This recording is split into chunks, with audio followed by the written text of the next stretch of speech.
We have done it. Australia, the greatest ever gold medal haul in Paris. It has been an extraordinary few hours. Tom Maddox has been watching it all for us this morning. Let's go straight to him in Paris. A gold rush of epic proportions for Australia overnight. Let's work backwards. Nina Kennedy, the pole vaulter, winning gold in the last hour or so.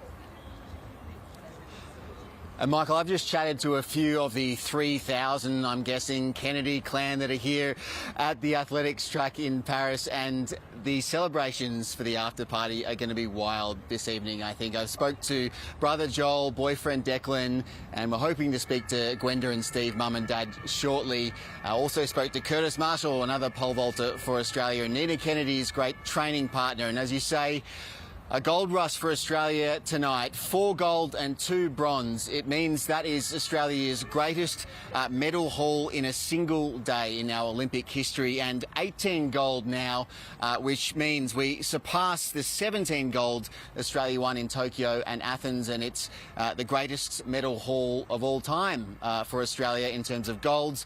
4 days of competition still to run. And Nina Kennedy in the women's pole vault final tonight, she was as determined as ever. The competitors had to be out there for hours on the track. It often takes that long, and Nina Kennedy stayed with her focus and was determined as ever. It was a thrilling final, down to Kennedy and her American rival Katie Moon. It was always going to come down to those two. Last year they shared a gold medal at the World Championships, Michael, but tonight Nina Kennedy, a determined and resilient Nina Kennedy, made sure that the gold was all hers. So it's the first field medal won by an Australian in Olympic history. And as I say, all the Kennedy clan was here. I think 27 of them, including her parents. They were in the stands.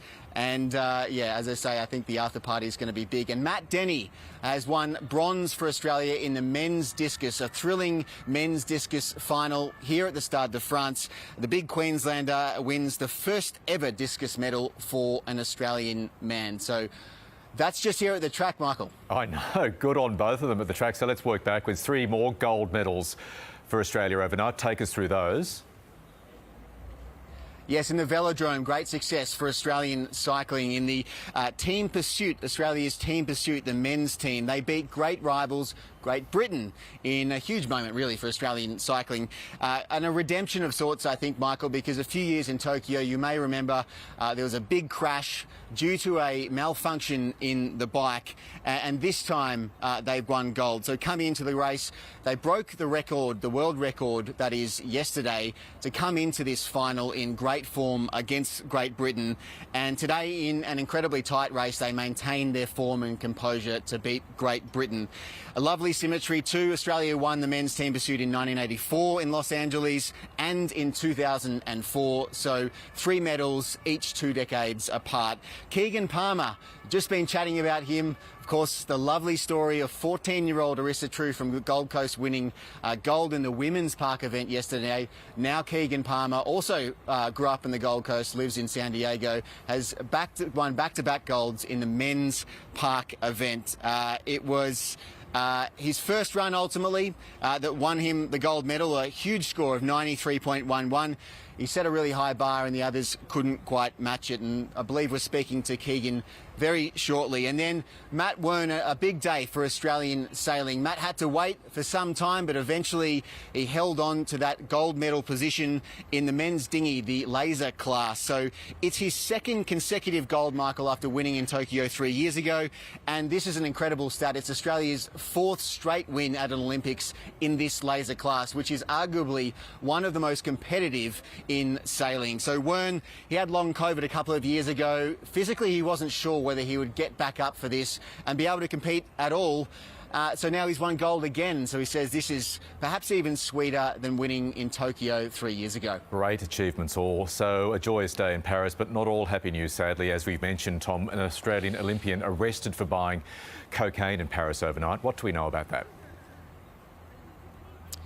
Well, Tom Craig, who's been a mainstay of the Kookaburra setup for some time now, a silver medalist from Tokyo 3 years ago, over 100 caps to his name, he was arrested overnight by French police on suspicion of buying cocaine. He was caught by the police and that meant he was forced to be in custody, police custody, all day. He spent hours in there before being released without a charge or a fine. So just a warning issued by French prosecutors for the use of narcotics. And the waiting media was there for hours waiting for Tom Craig to give a brief statement. Here's what he had to say. I'd firstly like to apologise for what has occurred over the past 24 hours. I made a terrible mistake, and I take full responsibility for my actions. My actions are my own and by no way reflect the values of my family, my teammates, my friends, my sport, and the Australian Olympic team. I've embarrassed you all, and I'm truly sorry. Australia's chef de mission, Anna Mears, has also spoken about the incident, condemning Tom Craig's actions. Michael. Tom, great work. I think you owe it to the News Breakfast audience, the ABC audience, to attend the Kennedy after party and report on it for us. Yes, I've got an invite, Michael. So people have cleared out. So I think I'm done with you guys and ready to head over. You deserve it, mate. Great job as always. Thank you so much. Now out of Austria, where 3 Taylor Swift concerts have just been cancelled after authorities uncovered an alleged plot to attack the stadium where the singer was to perform. For more, let's bring out a Europe correspondent, Isabella Higgins in London. Isabella, good morning. What do we know?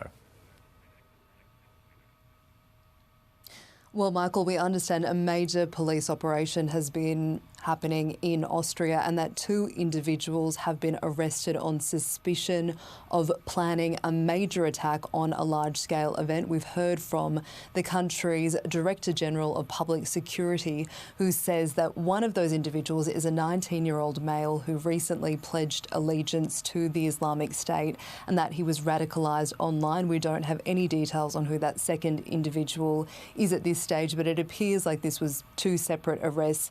And in the process of making those arrests and raiding their homes, we understand that chemicals and apparatus to stage a major attack was found. So after this, we heard from the organisers of the Taylor Swift concert, who said that they had no choice but to cancel all 3 nights, Thursday, Friday and Saturday night. This was planned to go ahead in Vienna, and really large events, 65,000 people, sold out events. Upwards of 20,000 people were expected to gather in the grounds around that stadium to try and get as close as possible to Taylor Swift. This is, of course, a hugely successful Eras tour. It's been in Europe since May. It's coming to the end of its European leg, due to wrap up in August. And as it comes to an end, there's going to be some extremely disappointed fans, but it's clear that authorities were taking the threat of this attack very seriously. As they should have rather. Really worrying story. Isabella, thank you so much for the update. Now, while that unfolds in Austria, in the UK, police are preparing for yet another night of violence, with fears of more than 100 far-right riots. Some clashes already in the last couple of hours. Michelle Rimmer's on the streets of northeast London for us. Michelle, what's happening where you are? Well, just a few hours ago, there were thousands of counter-protesters that had turned up against what were planned, or what we thought were going to be some far-right riots here in northeast London and other parts of the country. While there have been a handful of anti-immigration demonstrations and gatherings in small pockets of the country, including in Portsmouth, where around 200 would-be rioters turned up and blocked a street, we've really seen them outnumbered by a vast number of counter-protesters who have said that they want to reclaim the streets so that there is no room for messages of hatred, division and racism within their communities. The crowd here has mostly dispersed, but as I said just a few hours ago, they filled the entire street, and any would-be rioters would have found it very difficult to even find room within this area. And so what we've really seen here is a pushback from members of the community after days of unrest at the hands of anti-immigration groups and far-right individuals. So some of the messages that we were hearing from people here is that they will continue to come out if there is further unrest, to just ensure that any messages of hate again are counteracted. And here's a little of what some of those people had to say to me earlier. Right-wing thugs attacking immigrants, attacking refugee centres all across Britain. They said they were going to come here today, and I just wanted to be part of my community that are going to come out and say you ain't coming anywhere near this immigration centre. We've come because we think it's our civic responsibility and our duty. The government and the police have been inadequate in this, and we're here to show solidarity. It's a multicultural community. We all stick together here. As you can see, it's very diverse. It's people from all creeds, all religions here. And basically we're here to say that we're not going to stand for any fascism and people to come and divide us. It's great to see good people standing up there. Worrying scenes on the streets of the UK. Michelle Rimmer, thank you so much.